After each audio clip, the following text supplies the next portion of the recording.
Y en oración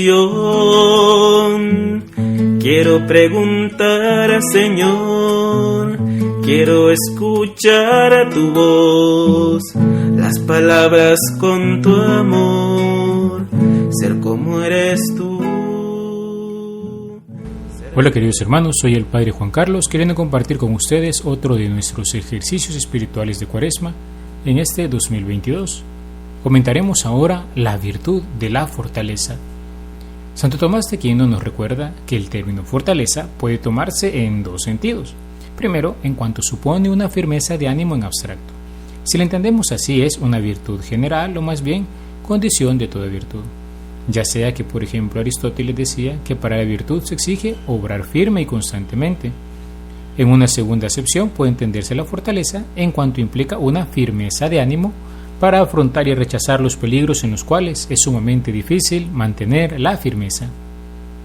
El Catecismo de la Iglesia, por su parte, define la fortaleza como la virtud moral que asegura en las dificultades la firmeza y la constancia en la búsqueda del bien. Reafirma la resolución de resistir a las tentaciones y de superar los obstáculos en la vida moral. La virtud de la fortaleza hace capaz de vencer el temor, incluso la muerte, y de hacer frente a las pruebas y persecuciones. Capacita para ir hasta la renuncia y el sacrificio de la propia vida por defender una causa justa. Dice el Salmo 118, mi fuerza y mi cántico es el Señor. O San Juan 16:33, en el mundo tendrán tribulaciones, pero ánimo, yo he vencido al mundo. Esta definición del Catecismo nos presenta el objeto de acción de la virtud de la fortaleza. Si ella nos ayuda a superar aquello que puede constituir un obstáculo para que nuestra voluntad persiga un bien posible, significa que a través de ella moderamos los temores a las cosas que nos parecen difíciles. ¿Cuántas veces nos cortamos, quedamos paralizados y perdemos la oportunidad de hacer una obra buena por el temor a las dificultades que encontraremos en el camino? Por otra parte, el obstáculo en alcanzar un bien difícil puede provenir de los excesos en nuestros esfuerzos para lograrlo. En este sentido hemos de regular también la audacia, de modo que en el combate espiritual ataquemos moderadamente ante cualquier oposición que encontremos. Así pues, encontramos, queridos hermanos, dos movimientos de la virtud de la fortaleza: atacar y resistir. A semejanza del soldado en la línea de combate, unas veces hay que atacar para la defensa del bien, reprimiendo o exterminando a los impugnadores, y otras hay que resistir con firmeza a sus asaltos, para no retroceder un paso en el camino emprendido. Santo Tomás nos recuerda que resistir es más difícil que atacar por tres razones. Primera, porque la resistencia se hace al parecer ante uno más fuerte que nos ataca. En cambio, si atacamos es porque somos más fuertes. Pero es más difícil luchar contra uno más fuerte que contra uno más débil. Segunda, porque el que resiste ya siente inminente el peligro, mientras que el que ataca lo ve como futuro. Tercera, porque la resistencia implica un tiempo prolongado, pero el ataque puede surgir de un movimiento repentino. Pero es más difícil permanecer inmóvil mucho tiempo que dejarse llevar a una acción ardua por un movimiento súbito. De ahí que, por ejemplo, Aristóteles decía que algunos se lanzan rápidamente a los peligros, pero cuando están en ellos se retiran. Esto es lo contrario de lo que hacen los fuertes. Así pues, queridos hermanos, la fortaleza en su doble acto de atacar y resistir es muy importante y necesaria para la vida espiritual. Hay en el camino de la virtud gran número de obstáculos y dificultades que es preciso superar con valentía si queremos llegar hasta las cumbres. Para ello es menester mucha decisión en emprender el camino de la perfección, cueste lo que costare. Deberíamos tener habitualmente en nuestra mente, ¿no?, aquella expresión de Jesús en el Sermón de la Montaña: sean perfectos como su Padre Celestial es perfecto. ¿Pero perfectos en qué? En la santidad de vida.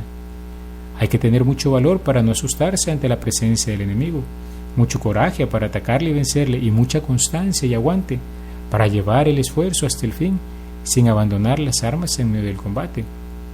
Es increíble, ¿no, queridos hermanos?, atestiguar cuántos cristianos rápidamente tiran la toalla en sus comunidades, en sus movimientos, en sus iniciativas de apostolado y pastorales. ¿Todo por qué? Porque encontraron una dificultad. Es ahí donde sirve particularmente la virtud de la fortaleza. Cuanto más, queridos hermanos, cuando se trata de la tentación hacia el pecado, resistir, no caer, combatir en la búsqueda del bien, sobre todo en la búsqueda de aquel bien que es el mayor de todos los bienes. la presencia de Dios en el cielo, nuestra bienaventuranza eterna, la santidad de vida y la glorificación del Señor. Existen 3 vicios que se oponen a la virtud de la fortaleza. Primero, el temor, por el que se rehúye soportar las molestias necesarias para conseguir un bien difícil, o se tiembla desordenadamente ante los peligros de muerte. Segundo, la impasibilidad o indiferencia, que no teme suficientemente los peligros que podría temer. Y tercero, la audacia o temeridad, que desprecia los dictámenes de la prudencia saliendo al encuentro del peligro. Podríamos decir nosotros en buen salvadoreño, salir de alzados, salir de muy aventados y por eso sufrir. La fortaleza manifiesta algunas virtudes que son como sus hijas, por ejemplo, la magnanimidad o grandeza de ánimo, que nos inclina a aspirar a obras grandes, espléndidas y dignas de honor con toda confianza. Nos hace salir de la mediocridad en busca de aquello que es más noble en todo género de virtudes. Es todo lo contrario de la presunción, que anhela cosas superiores a las propias fuerzas, o la ambición, que lleva a procurarse honores que no corresponden a nuestros méritos o estado, o la vanagloria, que es el deseo desordenado de fama y pusilanimidad, que detiene la obra por excesiva desconfianza en sí mismo. Otra hija de la fortaleza, ¿cuál es? La magnificencia, que según Santo Tomás es la reflexión y administración de cosas grandes y excelsas, con una amplia y espléndida disposición de ánimo, es decir, se refiere a la ejecución, de forma que no falten medios a los grandes proyectos. Con esto queremos decir que no se achica ante la magnitud del trabajo y esfuerzo necesario en obras concretas. Se opone a ella la tacañería y el derroche. Otra hija virtud de la fortaleza es la paciencia. ¿Sí? Aquí es donde encontramos esta virtud que tanto nos cuesta habitualmente. ¿Qué es la paciencia? Consiste en la tolerancia voluntaria y prolongada de cosas difíciles por amor de la honradez o la utilidad. Por tanto, nos lleva a combatir la tristeza que pudiera venir a causa de las dificultades. Pensemos, queridos hermanos, cuántas veces cuando nos ponen a cargo de alguna tarea en la parroquia, en el trabajo o incluso entre el comité de vecinos, decimos, no, ya no, me siento mal porque nadie me apoya, es que no tengo resonancia de ninguno, no me colaboran, solo yo. Y empezamos a entrar no solo en aquel complejo de autovictimización, que posiblemente así seamos víctimas, sino que empezamos a entrar en la tristeza que viene a causa de las dificultades. Esta es una manifestación también de alguna manera de impaciencia.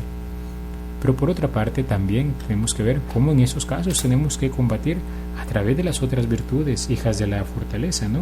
La magnificencia o la magnanimidad, siempre entregándonos, buscando el bien, aunque sea ardua la situación, porque amamos al mayor de los bienes, que es el amor de nuestro Señor Jesucristo. Hay 4 motivos grandes que mueven al cristiano a vivir la dimensión de la virtud de la fortaleza. Por ejemplo, la búsqueda de conformar nuestra voluntad con la voluntad de Dios, que sabe mejor que nosotros lo que nos conviene y sabe cuándo permitir que nos lleguen situaciones adversas para nuestra edificación. Segundo, el recuerdo de la pasión de Cristo y los dolores de nuestra buena Madre y nuestro deseo de imitarles. ¿Cuántas veces nosotros, si tuviéramos enfrente a la cruz de Cristo, diríamos, ¿y yo de qué me quejo? Si Él dio mucho más por mí. Tercero, la necesidad de reparar nuestros pecados buscando compensar de algún modo con los sufrimientos que nos llegan los placeres ilícitos que alguna vez nos concedimos. Es interesante, queridos hermanos, cómo podríamos expiar y purificar nuestro corazón, a veces soportando los pequeños sufrimientos del día a día. Siguiente, la necesidad de cooperar a la obra de la redención uniendo nuestros dolores a los de Cristo crucificado, para completar lo que falta a su pasión, como dice el apóstol San Pablo. En este sentido debemos siempre mantener presentes que no podemos evitar el sufrir, pero no deberíamos nunca, queridos hermanos, desaprovechar un buen sufrimiento. La perspectiva del mérito, el cual podemos adquirir para gloria de Dios. Decía un padre, el sufrir pasa, pero el fruto de haber santificado el sufrimiento no pasará jamás. Algunos autores incluso hablan de 5 grados o niveles de la vivencia de la virtud de la paciencia, por ejemplo. Primero, la resignación, sin quejas ni impaciencia ante las cruces que el Señor nos envía o permite que vengan sobre nosotros. Si damos el siguiente paso en la paciencia, llegaremos a la paz y serenidad ante esas mismas penas, sin ese tinte de tristeza o melancolía que parece inseparable de la mera resignación. Tercera escalera en la virtud de la paciencia, la dulce aceptación, en la que empieza a manifestarse la alegría interior ante las cruces que Dios envía para nuestro mayor bien. Cuarto grado de la virtud de la paciencia, el gozo completo, que lleva a darle gracias a Dios porque se digna de asociarnos al misterio redentor de la cruz. ¿Y cuál sería el grado más alto de la virtud de la paciencia y que muchas veces muy pocos entienden? La locura de la cruz, que prefiere el dolor al placer y pone todas sus delicias en el sufrimiento exterior e interior, que nos configura con Cristo. Cuanto a mí, decía San Pablo, por ejemplo, no quiera Dios que me gloríe sino en la cruz de nuestro Señor Jesucristo, porque en el mundo está crucificado para mí y yo para el mundo. Santa Teresa solía decir o padecer o morir. San Juan de la Cruz decía, padecer, Señor, y ser despreciado por vos. Santa Teresita decía, he llegado a no poder sufrir, pues me es dulce todo padecimiento. Son grados excelsos, pero ya bastaría, queridos hermanos, para avanzar mucho con que llegáramos al primer grado de la santa resignación. Y ojalá pudiéramos ir avanzando, adquiriendo la paz y serenidad, la dulce aceptación, el gozo completo, y si el Señor nos concede este deseo de la locura de la cruz. Algunos vicios opuestos a esta virtud son la impaciencia, que se manifiesta ¿en qué? En aquel gran pecado, por ejemplo, que cometía el pueblo de Israel por el desierto, la murmuración, las quejas constantes. También se manifiesta en arranques de ira, la insensibilidad del que no se inmuta ante el sufrimiento humano. Entre otras de las virtudes que estábamos viendo como hijas, ¿no?, de la fortaleza, tenemos la longanimidad. Es una virtud que muchas veces no consideramos lo suficiente, aunque la vemos elencada o enumerada entre los dones que el Espíritu Santo concede también al hombre. Recordemos, el don nos hace mover por impulso del Espíritu Santo. La virtud se mueve por voluntad propia. Ahora, si juntamos las dulces mociones del Espíritu a una virtud bien trabajada, ¿cuánto podríamos glorificar al Señor? Pero podríamos hablar de eso más adelante. Pero, ¿qué es la longanimidad? Por ella tendemos hacia el bien que se presenta distante o que se alcanzará después de mucho tiempo. La longanimidad es una virtud que consiste en saber esperar, saber aguardar, saber cuidar, saber estar pendiente, saber atender al paso de Dios, del prójimo y de nosotros mismos. Podríamos decir nosotros, aprender a respetar los procesos de cada uno. ¿Y en qué? En el bien que de ellos esperamos. Por consiguiente, la longanimidad consiste en evitar la impaciencia que podría causarnos la demora, tardanza de este bien. Saber sufrir esta tardanza, he aquí en realidad lo que es la longanimidad. Por eso la llaman algunos autores larga esperanza. Es la virtud de Dios que sabe aguardarnos a todos a nuestra hora. La virtud de los santos, siempre sufridos, siempre pacientes con todos. Grande y admirable virtud que el apóstol San Pablo coloca entre los 12 frutos del Espíritu Santo. Otra hija de la virtud de la fortaleza es la perseverancia, por la cual nos inclinamos a persistir en el ejercicio del bien a pesar de la molestia que su prolongación nos ocasiona. Se distingue de la longanimidad en que ésta se refiere más bien al comienzo de una obra virtuosa, que no se consumará del todo hasta pasado largo tiempo, mientras que la perseverancia se refiere a la continuación del camino ya emprendido, a pesar de los obstáculos y molestias que vayan surgiendo en él. Lanzarse a una empresa virtuosa de larga y difícil ejecución es propio de la longanimidad. Permanecer inquebrantable en el camino emprendido un día y otro día sin desfallecer jamás es propio de la perseverancia. Qué hermoso sería, queridos hermanos, que nosotros cultiváramos estas virtudes, sobre todo en el campo de la formación de nuestras comunidades, grupos, movimientos, de estas iniciativas pastorales que tenemos. A veces queremos ver resultados inmediatos, grandes, quizás sorprendentes, magníficos, hasta milagrosos de un momento a otro, cuando deberíamos recordar que hacia la búsqueda del bien usualmente cada quien lleva un proceso en el cual el Señor lo va conduciendo, y el Señor sabe por dónde nos lleva, sabe de dónde venimos. Él sabrá cuándo llegará aquello que tanto anhelamos. Otra hija virtud de la fortaleza es la constancia. Esta es una virtud íntimamente relacionada con la perseverancia, de la que se distingue, sin embargo, por razón de la distinta dificultad que trata de superar, porque lo propio de la perseverancia es dar firmeza al alma contra la dificultad que proviene de la prolongación de la vida virtuosa, mientras que a la constancia pertenece robustecerla contra las demás dificultades que provienen de cualquier otro impedimento exterior, por ejemplo, la influencia de los malos ejemplos. Algunos vicios contrarios a estas virtudes, ¿cuáles pueden ser? La inconstancia, que nos inclina a desistir fácilmente ante la práctica del bien cuando surgen las primeras dificultades, o la terquedad, que se obstina en no ceder cuando sería razonable hacerlo. ¿Cómo podemos crecer en esta virtud? Primero, como siempre, pedirlo a Dios, porque aunque es verdad que este es un medio general que puede aplicarse a todas las virtudes, ya que todo lo sobrenatural viene de Dios, no lo es menos que en orden a la fortaleza necesitamos una especial ayuda de Dios, dada la debilidad y flaqueza de nuestra pobre naturaleza humana vulnerada por el pecado.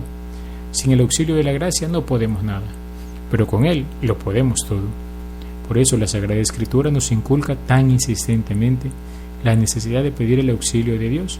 Cuando sientas que ya no puedes más, que vas a caer, recuerda que el Salmo, el Salmo 30, por ejemplo, que dice: Señor, tú eres mi roca, mi ciudadela. No, quizás el Salmo 67, que dice que Dios es el Dios de Israel, el que da a su pueblo fuerza y poderío. También otra cosa que podríamos hacer para trabajar es prever las dificultades que encontraremos en el camino de la virtud y aceptarlas de antemano.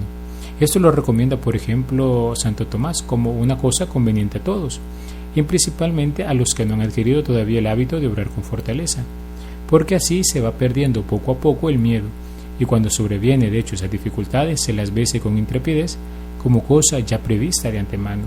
Evitamos caer en lo que llamamos hoy en día la ansiedad, sino que aceptamos que aquello ocurrirá, que aquello puede ocurrir, y entonces comenzamos a obrar según lo que realmente tenemos. Y si llega a ocurrir, pues bueno, ya lo hemos previsto. También deberíamos aprender a abrazar con generosidad las pequeñas molestias de la vida diaria, para fortalecer nuestro espíritu contra el dolor. El que se va acostumbrado a vivir a la intemperie, por ejemplo, se considerará feliz y dichoso al encontrarse bajo tejado, aunque carezca de calefacción central. Si no aceptamos generosamente las pequeñas molestias inevitables, frío, calor, algún dolorcito, contradicciones, ingratitudes, etc., de que está llena la vida humana, jamás daremos un paso serio en la virtud de la fortaleza cristiana. También hemos de poner los ojos con frecuencia en Cristo crucificado. No hay nada que tanto conforte y anime a las almas delicadas como la contemplación del heroísmo de Jesús, varón de dolores y conocedor de todos los quebrantos, como dice el profeta Isaías. Él nos dejó ejemplo con sus padecimientos para que sigamos sus pasos. Jamás tendremos que sufrir en nuestro cuerpo de pecado dolores comparables a los que Él quiso voluntariamente soportar por nuestro amor. Por grandes que sean nuestros sufrimientos de alma o cuerpo, levantemos los ojos hacia el crucifijo, y Él nos dará la fortaleza para sobrellevarlos sin queja ni amargura. Lo mismo podríamos hacer al contemplar los dolores de Santa María. Ella, que es la Madre dolorosa, también nos enseña cómo afrontar las dificultades en lo cotidiano. Hemos de buscar intensificar nuestro amor a Dios. El amor es fuerte como la muerte, dice el Cantar de los Cantares, y no retrocede ante ningún obstáculo, a trueque de contentar al amado. Él es el que daba a San Pablo aquella fortaleza sobrehumana para superar la tribulación, la angustia, la persecución, el hambre, la desnudez, el peligro y la espada. En todas estas cosas vencemos, dice el apóstol, por aquel que nos amó. Cuando se ama de verdad a Dios, las dificultades en su servicio no existen, y la flaqueza misma del alma se trueca como un motivo más para esperarlo todo de Él. Decía siempre San Pablo: muy gustosamente pues continuaré gloriándome en mis debilidades, para que habite en mí la fuerza de Cristo, puesto que cuando parezco débil, entonces es cuando soy fuerte. Pidamos al Señor esta gracia en este día, que la fortaleza de los mártires, como San Óscar Arnulfo Romero, cuya novena continuamos, nos ayude y nos ilumine el camino para recordar que el mismo Espíritu que les asistió a ellos concediéndoles esta gracia, también nos la puede conceder a nosotros, pero para ello hemos de disponer el corazón, buscando abrazar esas pequeñas contrariedades primero del día a día. Novena a San Óscar Arnulfo Romero. Creo fiel y verdaderamente en el misterio de la Santísima Trinidad, Padre, Hijo y Espíritu Santo, tres personas distintas y un solo Dios verdadero, en quien confío firmísimamente conseguir perfección del dolor que tengo de haber ofendido a su Majestad Santísima, intercediendo los méritos de mi Señor Jesucristo, los de su Santísima Madre y los de mi glorioso abogado San Óscar Arnulfo Romero, suplicando al Señor conserve en mí siempre esta fe viva, me dé el perdón de mis culpas, el remedio de mis necesidades y lo que pido en esta novena, siendo para honra suya y bien de mi alma, sino vivo obediente en su santa voluntad como cosa que más conviene. Amén. Glorioso San Óscar Arnulfo Romero, a ti acudimos llenos de confianza en tu intercesión.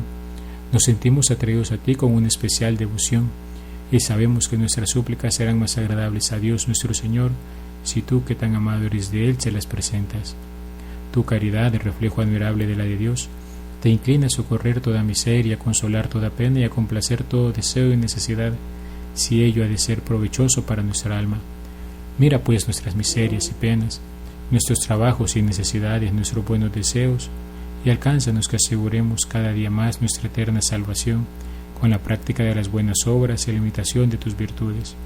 Y en particular te pedimos que nos alcance de Dios la gracia especial que por esta devota novena esperamos confiadamente conseguir. Amén. Día tercero. Por aquella esperanza inquebrantable que sostuvo a tu obispo mártir Óscar Arnulfo Romero durante toda su vida, confiando ciegamente en tu providencia paternal, te suplicamos humildemente que además de la gracia particular de esa novena, nos concedas no desfallecer jamás en las adversidades de la vida, sino antes bien animado con la esperanza del cielo, vivir siempre confiado en tu amor misericordioso, así sea. En un momento de silencio presentamos nuestra petición. Padre nuestro que estás en el cielo, santificado sea tu nombre. Venga a nosotros tu reino, hágase tu voluntad en la tierra como en el cielo. Danos hoy nuestro pan de cada día y perdona nuestras ofensas, como también nosotros perdonamos a los que nos ofenden. No nos dejes caer en la tentación y líbranos del mal. Amén. Dios te salve María, llena eres de gracia, el Señor es contigo. Bendita tú eres entre todas las mujeres y bendito es el fruto de tu vientre Jesús. Santa María, Madre de Dios, ruega por nosotros pecadores, ahora y en la hora de nuestra muerte. Amén.